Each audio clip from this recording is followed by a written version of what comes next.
प्रस्तुत है प्रेमचंद द्वारा लिखी कहानी दरोगा जी। कल शाम को एक ज़रूरत से तांगे पर बैठा हुआ जा रहा था कि रास्ते में एक और महाशय तांगे पर आ बैठे। तांगे वाला उन्हें बैठाना तो न चाहता था, पर इनकार भी न कर सकता था। पुलिस के आदमी से झगड़ा कौन मोल ले। यह साहब किसी थाने के दरोगा थे। एक मुकदमे की पैरवी करने सदर आए थे। मेरी आदत है कि पुलिस वालों से बहुत कम बोलता हूँ। सच पूछिए तो मुझे उनकी सूरत से नफरत है। उनके हाथों प्रजा को कितने कष्ट उठाने पड़ते हैं, इसका अनुभव इस जीवन में कई बार कर चुका हूँ। मैं जरा एक तरफ खिसक गया और मुँह फेर कर दूसरी ओर देखने लगा कि दरोगा जी बोले, जनाब, यह आम शिकायत है कि पुलिस वाले बहुत रिश्वत लेते हैं, लेकिन यह कोई नहीं देखता कि पुलिस वाले रिश्वत लेने के लिए कितने मजबूर किए जाते हैं।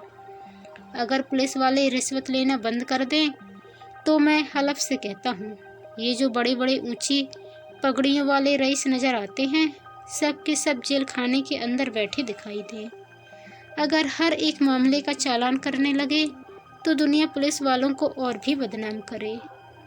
आपको यकीन न आएगा जनाब, रुपए की थैलियाँ गले लगाई जाती हैं। हम 1000 इनकार करें पर चारों तरफ से ऐसे दबाव पड़ते हैं कि लाचार होकर लेना ही पड़ता है। मैंने उपहास के भाव से कहा, जो काम रुपए लेकर किया जाता है वही काम बिना रुपए लिए भी तो किया जा सकता है। दरोगा जी हंसकर बोले, वह तो गुनाह बेलज्जत होगा बंदा परवर। पुलिस का आदमी इतना कट्टर देवता नहीं होता, और मेरा ख्याल है कि शायद कोई इंसान भी इतना वेलोस नहीं हो सकता। और सींगों के लोगों को भी देखता हूँ, मुझे तो कोई देवता न मिला। मैं अभी इसका कुछ जवाब दे ही रहा था कि एक मियाँ साहब लंबी अचकन पहने, तुर्की टोपी लगाए, तांगे के सामने से निकले। दरोगा जी ने उन्हें देखते ही झुककर सलाम किया और शायद मिजाज शरीफ पूछना चाहते थे कि उस भले आदमी ने सलाम का जवाब गालियों से देना शुरू किया। जब तांगा कई कदम आगे निकल आया तो वह एक पत्थर लेकर तांगे के पीछे दौड़ा। तांगे वाले ने घोड़े को तेज किया। उस भले मानुस ने भी कदम तेज किए और पत्थर फेंका। मेरा सिर बाल बाल बच गया। उसने दूसरा पत्थर उठाया, वह हमारे सामने आकर गिरा। तीसरा पत्थर इतनी जोर से आया कि दरोगा जी के घुटने में बड़ी चोट आई, पर इतनी देर में तांगा इतनी दूर निकल आया था कि हम पत्थरों की मार से दूर हो गए थे। हाँ, गालियों की मार अभी तक जारी थी, जब तक वह आदमी आंखों से ओझल ना हो गया। हम उसे एक हाथ में पत्थर उठाए गालियां बकते हुए देखते रहे।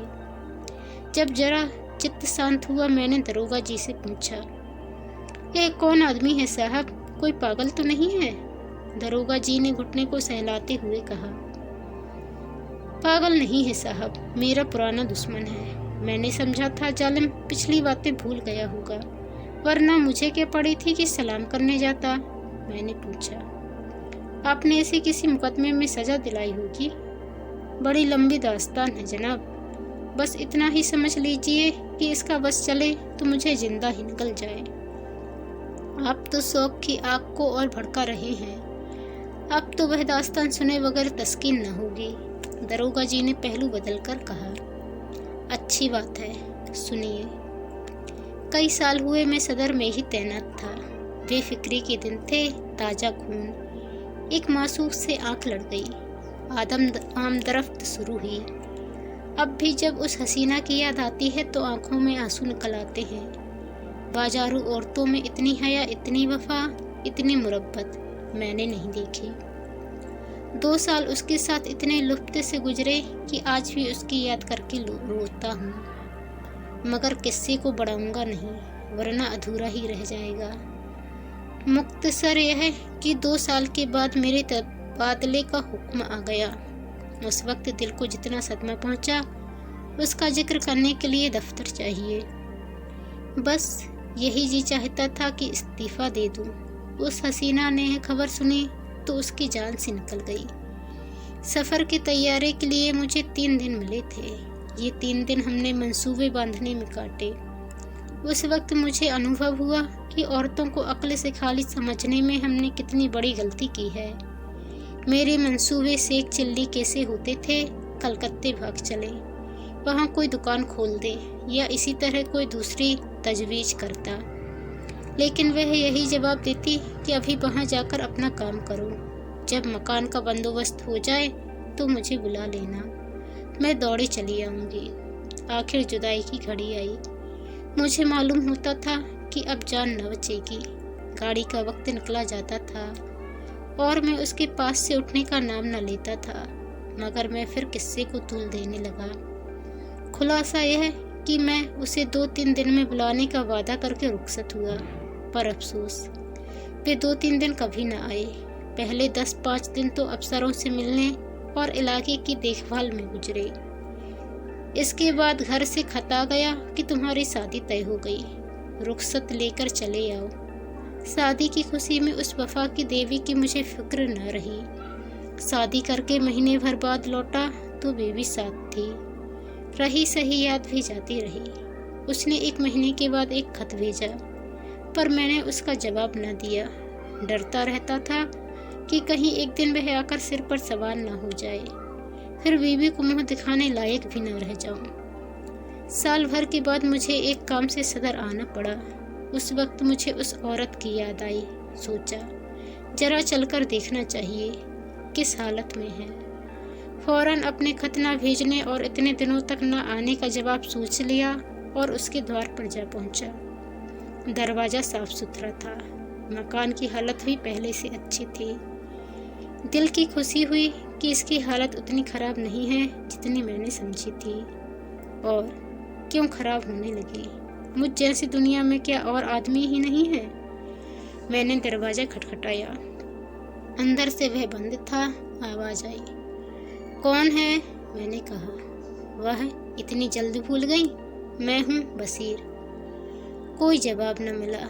आवाज़ उसी की थी, इसमें शक नहीं। फिर दरवाज़ा क्यों नहीं खोलती? जरूर मुझसे नाराज़ है। मैंने फिर किवाड़ खटखटाए और लगा अपनी मुसीबतों का किस्सा सुनाने। कोई 15 मिनट के बाद दरवाज़ा खुला। हसीना ने मुझे इशारे से अंदर बुलाया और चट किवाड़ बंद कर लिए। मैंने कहा, मैं तुमसे माफ़ी मांगने आया हूँ। यहाँ से जाकर मैं बड़ी मुश्किल में फंस गया। इलाका इतना ख़राब है कि दम मारने की मोहलत नहीं मिलती। हसीना ने मेरी तरफ ना देखकर ज़मीन की तरफ ताकते हुए कहा, मुआफ़ी किस बात की? तुमसे मेरा निकाह तो हुआ न था। दिल कहीं और लग गया तो मेरी याद क्यों आती? मुझे तुमसे कोई शिकायत नहीं। जैसा और लोग करते हैं वैसा ही तुमने किया। यही क्या कम है कि इतने दिनों के बाद इधर तो आ गए। रहे तो खैरियत से, किसी तरह जिंदा हूँ। शायद जुदाई में घुलते घुलते यह तौंद निकल आई है। खुदा झूठ ना बुलवाए, तब से दूने हो गए। मैंने झेंपते हुए कहा, यह सारा बलगम का फिसाद है। भला मोटा तो क्या होता? उधर का पानी निहायत बलगमी है। तुमने तो मेरी याद ही भुला दी। उसने अब की मेरी ओर तेज निगाहों से देखा और बोली, खत का जवाब तक ना दिया, उल्टे मुझी को इल्ज़ाम देते हो। मैं तुम्हें शुरू से बेवफा समझती थी और तुम वैसे ही निकले। बीबी लाए और मुझे खत तक ना लिखा। मैंने ताज्जुब से पूछा, तुम्हें कैसे मालूम हुआ कि मेरी शादी हो गई? उसने रुखाई से कहा, ऐब मुझकर क्या करोगे? झूठ तो नहीं कहती। बेवफा बहुत देखे, लेकिन तुम सबसे बढ़कर निकले। तुम्हारी आवाज़ सुनकर जी में तो आया कि धुतकार दूं, लेकिन यह सोचकर दरवाज़ा खोल दिया कि अपने दरवाजे पर किसी को क्या जलील करूं। मैंने कोट उतारकर खूंटी पर लटका दिया, जूते भी उतार डाले और चारपाई पर लेटकर बोला, लैली देखो, इतनी बेरहमी से पेश ना आओ। मैं तो अपनी खताओं को खुद तस्लीम करता हूँ और इसलिए अब तुमसे माफ़ी मांगने आया हूँ। जरा अपने नाजुक हाथों से एक पान तो खिला दो। सच कहना, तुम्हें मेरी याद काहे को आती होगी? कोई और यार मिल गया होगा। लैली पानदान खोलकर पान बनाने लगी कि यकायक किसी ने किवाड़ खटखटाए। मैंने घबराकर पूछा, यह कौन शैतान आ पहुँचा? हसीना के होंठों पर उंगली रखते हुए कहा, यह मेरे शौहर हैं। तुम्हारी तरफ से जब निराश हो गई तो मैंने इनके साथ निकाह कर लिया। मैंने त्योरियां चढ़ाकर कहा, तो तुमने मुझसे पहले ही क्यों न बता दिया? मैं उल्टे पांव लौट न जाता, यह नौबत क्यों आती? ना जाने कब की यह कसर निकाली। मुझे क्या मालूम कि यह इतने जल्द आ पहुँचेंगे। रोज दोपहर रात गए आते थे, फिर तुम इतनी दूर से आए थे, तुम्हारी कुछ खातिर भी तो करनी थी। यह अच्छी खातिर की। बताओ अब मैं जाऊं कहाँ? मेरी समझ में खुद कुछ नहीं आ रहा है। या अल्लाह, किस अजाब में फंसी। इतने में उन साहब ने दरवाज़ा खटखटाया। ऐसा मालूम होता था कि किवाड़ तोड़ डालेगा। हसीना के चेहरे पर एक रंग आता था, एक रंग जाता था। बेचारी खड़ी काँप रही थी। बस जबान से यही निकलता था, या अल्लाह रहम कर। बाहर से आवाज़ आई, अरे तुम क्या सरे शाम से सो गई? अभी तो 8 भी नहीं बजे, कहीं सांप तो नहीं सूंघ गया? अल्लाह जानता है, अब और देर की तो किवाड़ चिड़वा डालूंगा। मैंने गिड़गिड़ाकर कहा, खुदा के लिए मेरे छिपने की कोई जगह बताओ। पिछवाड़े कोई दरवाज़ा नहीं? ना। संडास तो है, सबसे पहले वह वहीं जाएंगे। अच्छा, वह सामने कोठरी कैसी है? हाँ है तो, लेकिन कहीं कोठरी खोलकर देखा तो? क्या बहुत डबल आदमी है? तुम जैसे 2 को बगल में दबा ले। तो खोल दो कोठरी, वह ज्यों ही अंदर आएगा मैं दरवाज़ा खोलकर निकल भागूंगा। हसीना ने कोठरी खोल दी। मैं अंदर जा घुसा। दरवाज़ा फिर बंद हो गया। मुझे कोठरी में बंद करके हसीना ने जाकर सदर दरवाज़ा खोला और बोली, क्यों किवाड़ तोड़े डालते हो? आ तो रही हूँ। मैंने कोठरी के किवाड़ों के दराजों से देखा। आदमी क्या, पूरा देव था। अंदर आते ही बोला, तुम सरे शाम से सो गई थी? हाँ, जरा आंख लग गई थी। मुझे तो ऐसा मालूम हो रहा था कि तुम किसी से बातें कर रही हो। वहम की दवा तो लुकमान के पास भी नहीं। मैंने साफ सुना, कोई ना कोई था जरूर। तुमने उसे कहीं छिपा रखा है। इन्हीं बातों पर तुमसे मेरा जी जलता है। सारा घर तो पड़ा है, देख क्यों नहीं लेते? देखूंगा तो मैं जरूर ही, लेकिन तुमसे सीधे सीधे पूछता हूँ, बतला दो कौन था? हसीना ने कुंजियों का गुच्छा फेंकते हुए कहा, और कोई था तो घर ही में ना होगा। लो, सब जगह देखाओ, सुई तो है नहीं कि मैंने कहीं छिपा दी हूँ। वह शैतान इन चकमों में ना आया, शायद पहले भी ऐसा ही चरका खा चुका था। कुंजियों का गुच्छा उठाकर सबसे पहले मेरे कोठरी के द्वार पर आया और उसके ताले को खोलने की कोशिश करने लगा।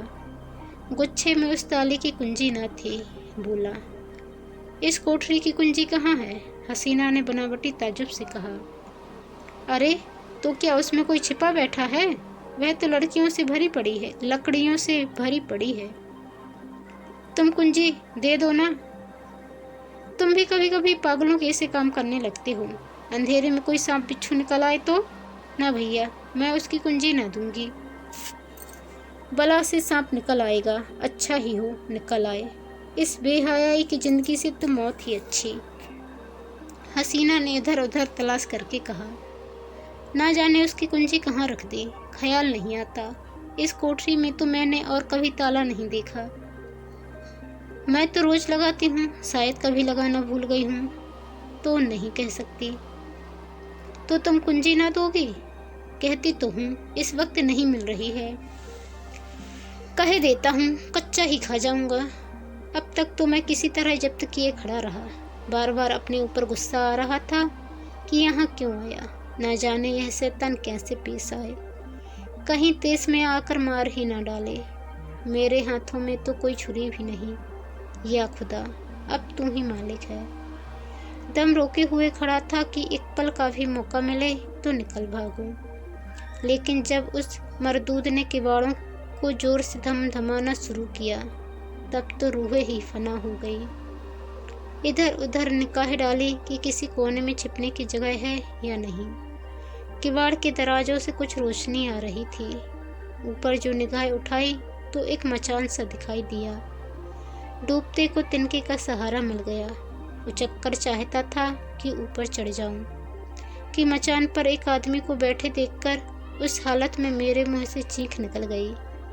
यह हजरत अचकन पहने, घड़ी लगाए, एक खूबसूरत साफा बांध उकड़ू बैठे हुए थे।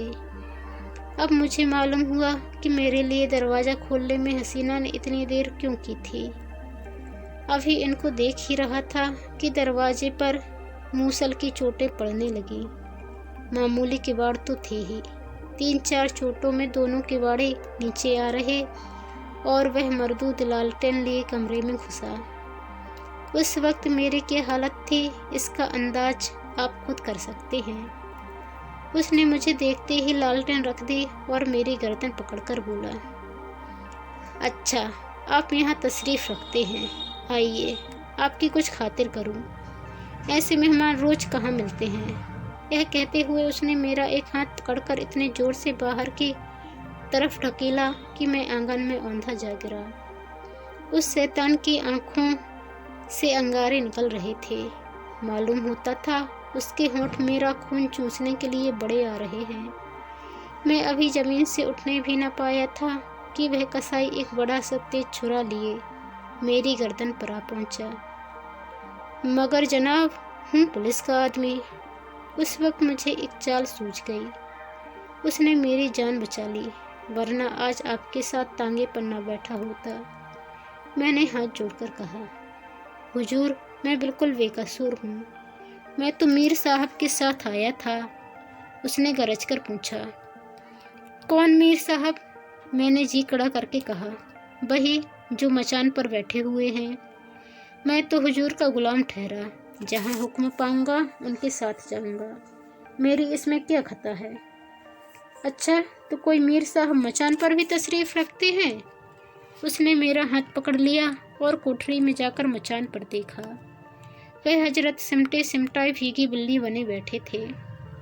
चेहरा ऐसा पीला पड़ गया था गोया बदन में जान ही नहीं। उसने उनका हाथ पकड़कर एक झटका दिया तो आप धाम से नीचे आ रहे। उनका ठाठ देखकर अब इसमें कोई शुबहा न रहा कि वह मेरे मालिक हैं। उनकी सूरत देखकर उस वक्त तरस के साथ हंसी आती थी। तुम कौन है बे? जी मैं, मेरा मकान, यह आदमी झूठा है, यह मेरा नौकर नहीं है। तू यहाँ क्या करने आया था?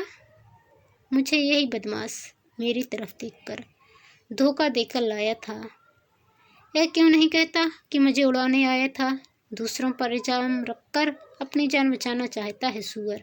ले तू भी क्या समझेगा कि किसके पाले पड़ा था।